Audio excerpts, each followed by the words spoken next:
নমস্কার বন্ধুরা, education culture YouTube চ্যানেলে তোমাদের সকলকে স্বাগতম। তো দেখো, আমরা ডিপ্লোমার প্রথম এবং দ্বিতীয় বর্ষে অ্যাডমিশনের জন্য বিভিন্ন ডিস্ট্রিক্ট বা জোনের যে সমস্ত পলিটেকনিক কলেজগুলি বা ডিপ্লোমা কলেজগুলি রয়েছে সেগুলো নিয়ে সবিস্তারে আলোচনা করছি। এই নতুন সিরিজে তোমরা কিন্তু সেটাই দেখতে পাচ্ছ। অলরেডি পশ্চিমবঙ্গের বিভিন্ন ডিস্ট্রিক্ট বা জোন, যেমন তোমাদের দক্ষিণ চব্বিশ পরগনা থেকে শুরু করে মুর্শিদাবাদ পর্যন্ত প্রত্যেকটা জেলার প্রত্যেকটা কলেজ নিয়ে কিন্তু আমরা এই ভিডিওগুলিতে আলোচনা করেছি। আজকে আমরা আলোচনা করব মূলত নদিয়া জেলায় যে সমস্ত কলেজগুলি রয়েছে সেগুলি নিয়ে, এবং সেই কলেজগুলির মধ্যে কোনটি বেস্ট, কোথাকার ইনফ্রাস্ট্রাকচার ভালো, তাদের র্যাঙ্কিং কি রয়েছে, বা তাদের অ্যাড্রেসই বা কী ইত্যাদি নিয়ে কিন্তু ডিটেলসে আলোচনা করব এই ভিডিওতে। তাই অবশ্যই তোমরা ভিডিওটি শেষ পর্যন্ত দেখো। তো সবার প্রথমে তোমরা দেখতে পাচ্ছ যে 2024-25 শিক্ষাবর্ষে ইঞ্জিনিয়ারিং এবং টেকনোলজিতে অ্যাডমিশনের জন্য মূলত এই লিস্টটা। তো দেখো, এখানে সিরিয়াল নাম্বার রয়েছে, name and address of polytechnics রয়েছে, কোন ডিস্ট্রিক্ট বা জোনে অবস্থিত সেটা রয়েছে, কি কি কোর্স করানো হয় এই পলিটেকনিকগুলোতে সেই বিষয়টা রয়েছে, এবং তার সাথেই হোস্টেল ফেসিলিটি নিয়েও কিন্তু বলা আছে। তো দেখো, আজকে যেহেতু আমরা নদিয়া জেলার নিয়ে কথা বলবো, তো নদিয়া একটা বড় জেলা তোমরা জানো, এবং এখানে টোটাল কিন্তু দেখতেই পাচ্ছ তোমরা যে 5টা গভর্নমেন্ট পলিটেকনিক কলেজ রয়েছে, যেটা কিন্তু খুবই ভালো। তো সেই 5টা পলিটেকনিক কলেজগুলি যথাক্রমে Baba Saheb Ambedkar government polytechnic, Nadia BPC institute of technology, Gaspur government polytechnic, Mirmadan Mohanlal government polytechnic এবং রানাঘাট গভর্নমেন্ট পলিটেকনিক। তো এই 5টি যে পলিটেকনিক কলেজ রয়েছে, তো এবার এক এক করে তাদের বিষয়ে আলোচনা করা যাক। তার মানে সবার প্রথমে এখানে সিরিয়াল নাম্বার অনুযায়ী সেটা হচ্ছে বাবা সাহেব আম্বেদকর গভর্নমেন্ট পলিটেকনিক। তো এর পোস্ট অফিস হচ্ছে বেতাই, পুলিশ স্টেশন হচ্ছে তিহট্ট, ডিস্ট্রিক্ট নদিয়া, পিনকোড হচ্ছে 7,41,163 এবং ফোন নাম্বার দেওয়া আছে।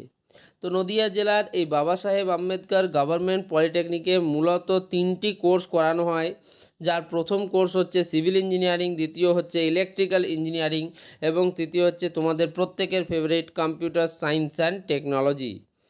যদিও এই কলেজটার কিন্তু যথেষ্ট নাম রয়েছে তার সিভিল ডিপার্টমেন্ট নিয়ে। তো যাই হোক, এবার আসি হোস্টেল ফেসিলিটির কথায়। তো দেখতেই পাচ্ছ হোস্টেল ফেসিলিটি কিন্তু ফর বয়েজ অ্যান্ড গার্লস উভয়ের জন্যই কিন্তু কোনো অ্যাভেলেবিলিটি দেখাচ্ছে না, একদম স্টেট কাউন্সিলের অফিসিয়াল থেকে। এরপর আসি দ্বিতীয় কলেজ, যেটা হচ্ছে বিপিসি ইনস্টিটিউট অফ টেকনোলজি। এই কলেজটা সম্বন্ধে নাম শোনেনি এমন খুব কমই স্টুডেন্ট রয়েছে। তো এই বিপিসি ইনস্টিটিউট অফ টেকনোলজির পোস্ট অফিস হচ্ছে কৃষ্ণনগর, ডিস্ট্রিক্ট হচ্ছে নদিয়া এবং পিনকোড হচ্ছে 7,41,101।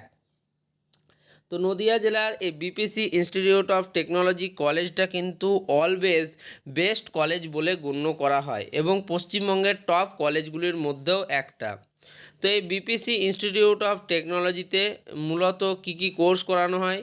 প্রথমেই হচ্ছে দেখো, civil engineering, electrical, mechanical engineering and computer science and technology. এটা জিনিসটা দেখে খুব ভালো লাগছে যে নদিয়া জেলার কলেজগুলিতে কিন্তু বর্তমানের সাথে সামঞ্জস্য রেখে এই কম্পিউটার সায়েন্স অ্যান্ড টেকনোলজি ট্রেডটা কিন্তু অনেক কলেজে পড়ানো হচ্ছে। এরপর আসি মেন জিনিস, যেটা হচ্ছে হোস্টেল অ্যাভেলেবিলিটি। কারণ অনেক বাইরের ডিস্ট্রিক্টের স্টুডেন্টরা কিন্তু এই কলেজে পড়তে যায়, সেক্ষেত্রে দেখতে পাচ্ছ যে বয়েজ এবং গার্লস উভয়ের জন্য কিন্তু হোস্টেল ফেসিলিটি রয়েছে, যেটা কিন্তু খুবই ভালো। ওই জন্যই বিপিসি ইনস্টিটিউট অফ টেকনোলজির এত নাম। এরপর হচ্ছে গ্যাসপুর গভর্নমেন্ট পলিটেকনিক। তো গ্যাসপুর গভর্নমেন্ট পলিটেকনিকও নদিয়া জেলায় অবস্থিত।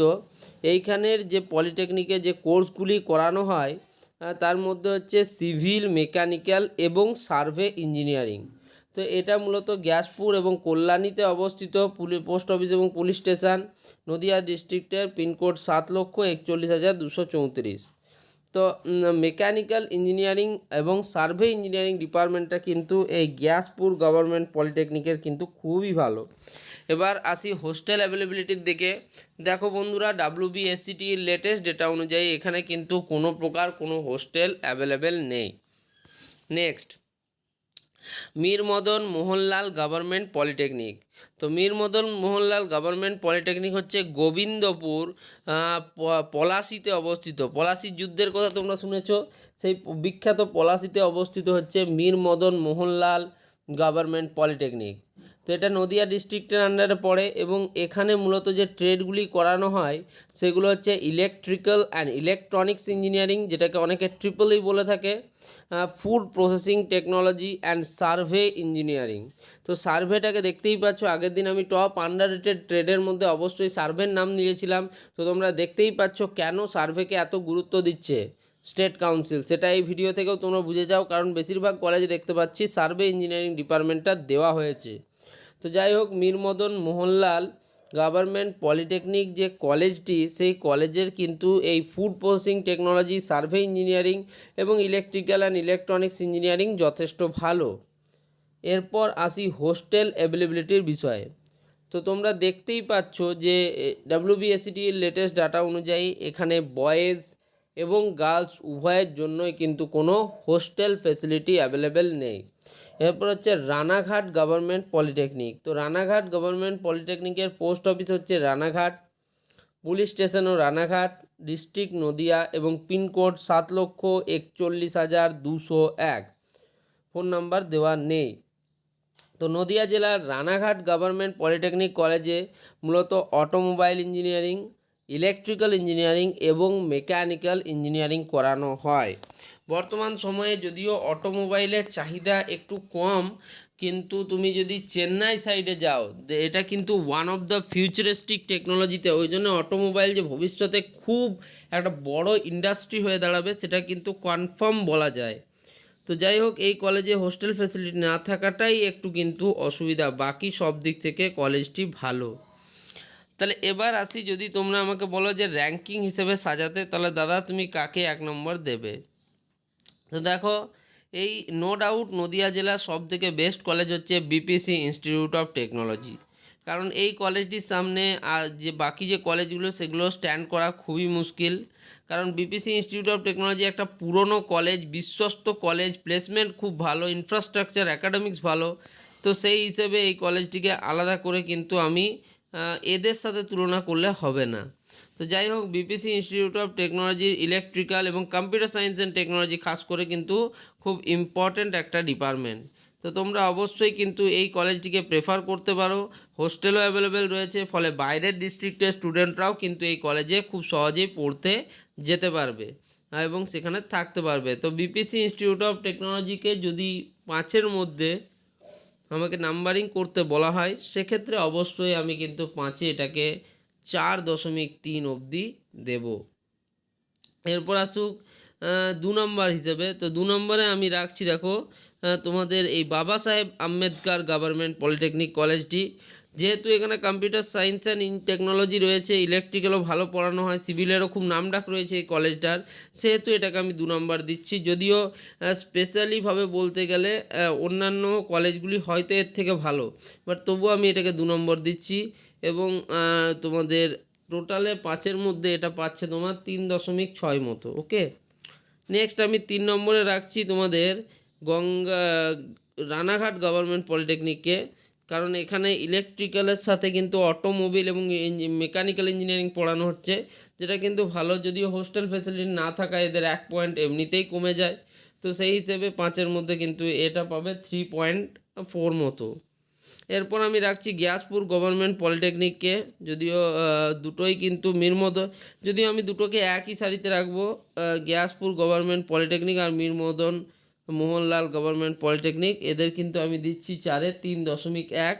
এবং দুটো কলেজই কিন্তু মোটামুটি ভালো। তো যাই হোক, আজকে আমি তোমাদের সাথে আলোচনা করলাম নদিয়া ডিস্ট্রিক্টে অবস্থিত পলিটেকনিক কলেজগুলি সম্বন্ধে, তাদের মধ্যে কোন কলেজটি বেস্ট এবং কোথায় সবথেকে ভালো পড়াশুনো করানো হয়, কোথায় কম্পিউটার সায়েন্স অ্যান্ড টেকনোলজি ভালো, ইত্যাদি ডিটেলস বিষয়ে। যদি তোমাদের মন হয় তাহলে তোমরা কিন্তু আলাদা আলাদাভাবে প্রত্যেকটা কলেজের নাম কমেন্ট করতে পারো। আমি প্রত্যেকটা কলেজের উপর রিভিউ ভিডিও খুব তাড়াতাড়ি আনতে চলেছি। আর তোমাদের কমেন্ট পেলে আরও সেই ভিডিওগুলো আনার জন্য আগ্রহ পাবো। তো যাই হোক, ভিডিওটা এখানেই শেষ করছি। ভিডিও ভালো লাগলে অবশ্যই চ্যানেলটিকে সাবস্ক্রাইব করে নিও, ভিডিওটিকে লাইক করো এবং বন্ধুদের মধ্যে শেয়ার করো। ধন্যবাদ।